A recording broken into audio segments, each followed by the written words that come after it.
আজকের ভিডিওতে আমরা কোরবানির বিষয়ে আলোচনা করব ইনশাআল্লাহ। কোরবানি এই জিনিসটা আমাদের মধ্যে কিভাবে আসলো, আশা করি আপনারা অনেকেই এই বিষয়টি সম্পর্কে অবগত আছেন।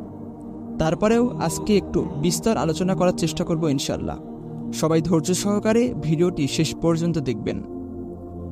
কোরবানি ফার্সি, উর্দু এবং বাংলা ভাষায় ব্যবহৃত শব্দ। কোরবানি আরবি কুরব বা কোরবান শব্দ থেকে নির্গত। কুরব এর আবিধানিক অর্থ হল নৈকট্য বা সান্নিধ্য। এজন্য কোরবানিকে কোরবানি বলা হয়, কেননা কোরবানির মাধ্যমে বান্দা প্রভুর নৈকট্য অর্জন করা উদ্দেশ্য। এই অর্থে আল্লাহর নৈকট্য অর্জনের উদ্দেশ্যে বান্দার পালনকৃত যে কোনো ইবাদতকে কোরবানি বলা যায়।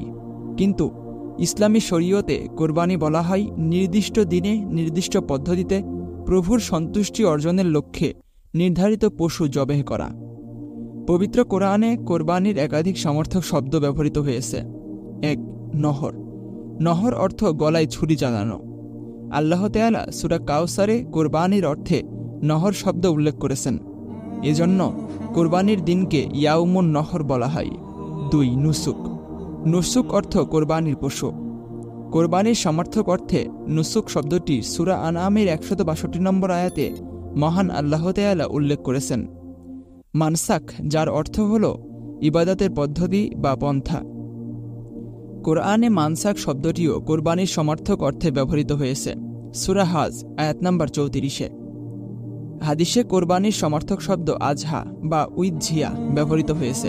এজন্য হাদিসের ভাষায় আমরা কোরবানির ঈদকে ইয়ামুল আজহা বা ঈদুল আজহা বলি। কোরবানির ইতিহাস এক প্রাচীন ইতিহাস। হযরত আদম আলাইহিসসালামের যুগ থেকেই কোরবানির বিধান প্রচলিত। প্রথম কোরবানি সংঘটিত হয় তার পুত্রদ্বয় হাবিল এবং কাবিলের মাধ্যমে। তখন কোরবানি কবুল হওয়া না হওয়া ছিল স্পষ্ট।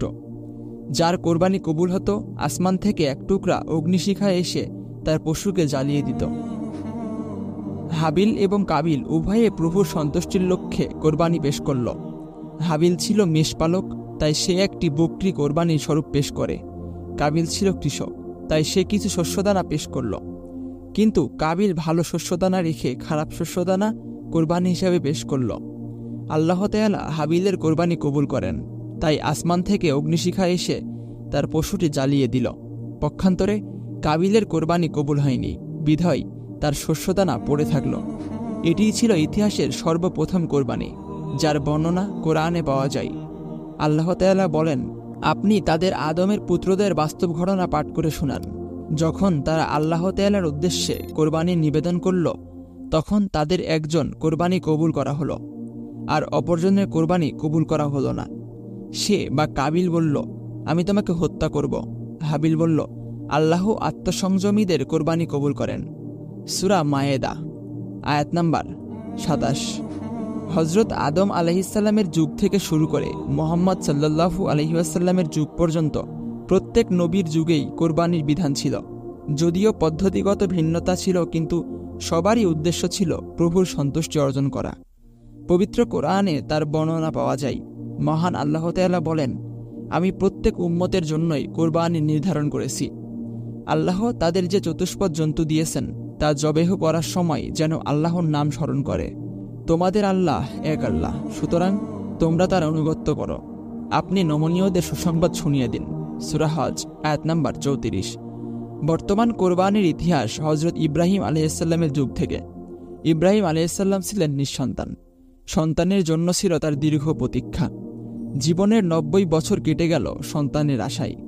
তিনি সব সময় সন্তানের জন্য দোয়া করতেন, হে প্রভু, আপনি আমাকে একটি নেক এবং সৎ সন্তান দান করুন।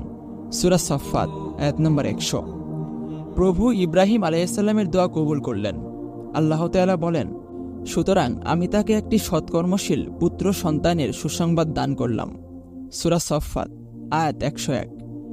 এরপর পুত্র ইসমাইল যখন পিতার সাথে চলাফেরা করার এবং পিতার কাজে সহযোগিতা করার বয়সে উপনীত হল, তখন ইব্রাহিম আলাইহিসসালাম এক পরীক্ষার সম্মুখীন হলেন। তিনি স্বপ্নে দেখলেন প্রিয় সন্তান ইসমাইলকে জবেহ করতেছেন। নবীগণের স্বপ্ন যেহেতু ওহী, তাই তিনি বিলম্ব না করে স্বপ্ন বাস্তবায়নের জন্য প্রস্তুত হয়ে গেলেন।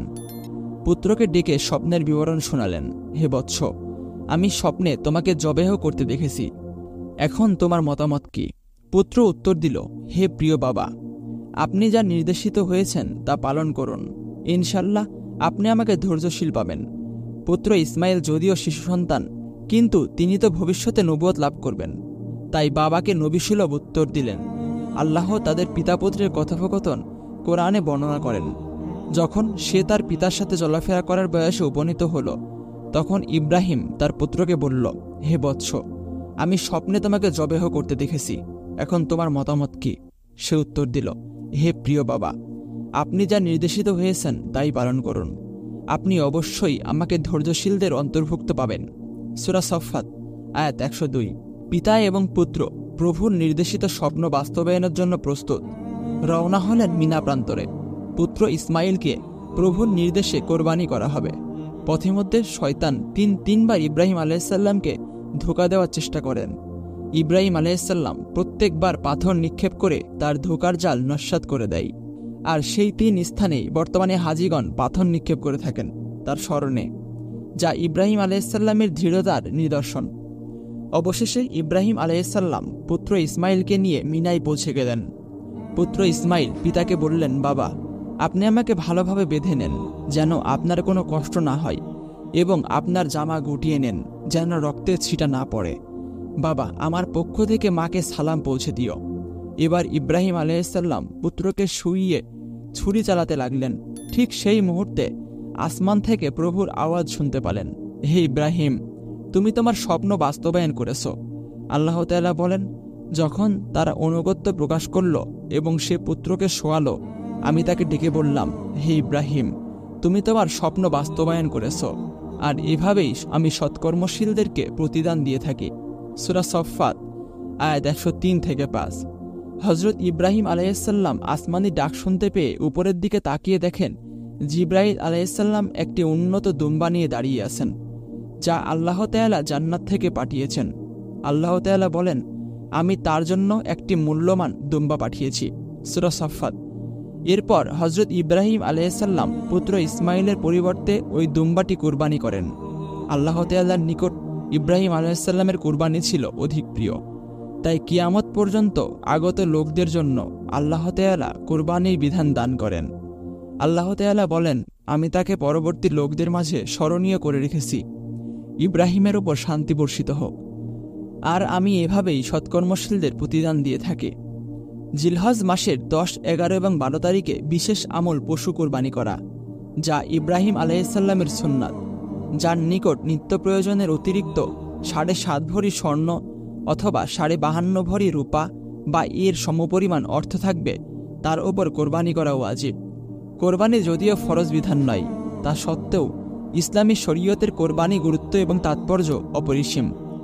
রাসূল সাল্লাল্লাহু আলাইহি ওয়াসাল্লামের জীবদ্দশায় কখনো কোরবানি ত্যাগ করেননি।